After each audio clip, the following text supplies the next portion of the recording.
Hello বন্ধুরা, কেমন আছো তোমরা সবাই? আশা করি খুবই ভালো আছো। নতুন একটা ভিডিওতে তোমাদের সবাইকে জানাই ওয়েলকাম। এদিকে দেখো, আমরা কিন্তু বেরিয়ে পড়েছি, একটু বেলপাড়ে যাবো আর কি, ব্যাসপুরে একটু বিকালবেলা একটু ঘুরু ঘুরু করবো আর কি। যেহেতু স্যার মশাইয়ের ছুটি হয় না, তো তার জন্য অনেকদিন পর ছুটি আছে, তো তার জন্যই দেখো পাশ থেকে আমার মেয়ে কিন্তু ভয়েস দিচ্ছিলাম। আমার মেয়ে কিন্তু প্রচণ্ড লিখছে আর কী সব বলছে। তো যাই হোক, এদিকে দেখো আমরা কিন্তু বেরিয়ে পড়েছি। তো বিকালবেলা তেমন একটা বেরোনো হয় না, যেহেতু ব্যস্তই থাকা হয় আর কি মেয়েকে নিয়ে। তো আজকে ভাবলাম চলো একটু ঘুরে আসি। তো তারপরে দিকে দেখো স্যার মশাই কিন্তু চলে যাচ্ছে পুচকুকে নিয়ে। পুচকু জুতো আনা হয়নি, এর জন্যই কিন্তু আর কি ওকে ছাড়া হয়নি। আর পাশ থেকে দেখতেই পাচ্ছ জল রয়েছে, এর জন্য না ছাড়াটাই বেটার মনে করেছি আমরা। কিন্তু আসার সময় এত মানে দৌড়োদৌড়ি করছিল, হাসাহাসি করছিল, কি বলবো। তো তোমরা কারা কারা ঘুরতে যেতে ভালোবাসো অবশ্যই কমেন্ট করে জানিও।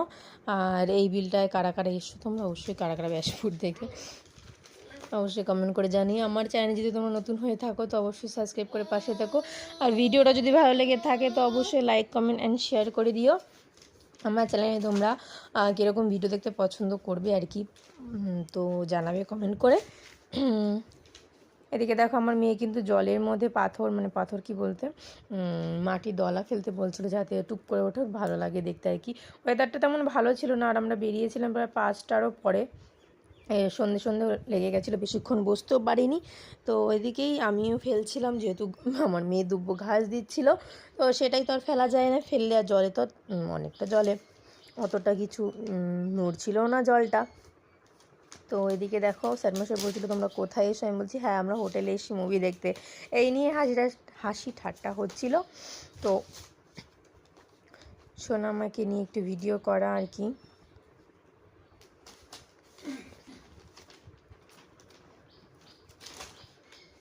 তোমরা কারা কারা বিকালে ঘুরতে পছন্দ করো অবশ্যই কমেন্ট করে জানো। এইখানটায় গরমকালে এত এত ভিড় হয়, এত লোকজন হয়, কি বলবো। এখন প্রায় গরম পড়ে গেছে, চৈত্র মাস পড়ে গেছে, কিন্তু তাও বৈশাখ জ্যৈষ্ঠ মাসে এত ভিড় হবে, মানে সবাই মনে হয় গ্রামের ওখানেই চলে যায় হাওয়া খেতে।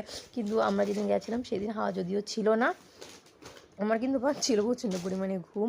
আর সামনে ব্যাসপুর স্কুলে প্রোগ্রাম হচ্ছিল, সেখান থেকে গানের আওয়াজও আসছিলো, সেটা শুনেই আমরা একটু নাচ করছিলাম, মানে নাচ মেয়েকে। এদিকে দেখো সন্ধে প্রায় হয়ে গেছে, এবার বাড়ি যাওয়ার পালা। তো তারপর এদিকে দেখো আমার মেয়েকে হিসু করিয়েছিলাম, ও প্যান্ট না পরেই দৌড়, বাড়ি যাবে আগে। ও জানে বাড়ি কোথায় কোন দিকে, একা একা দেখো হাঁটি হাঁটি পা। আর আমার খুবই ভয় লাগছিলো, যেহেতু পাশে জল ছিল, আরও জুতো আনিনি, তো পায়ে কিছু ফুটে যেতেও পারে।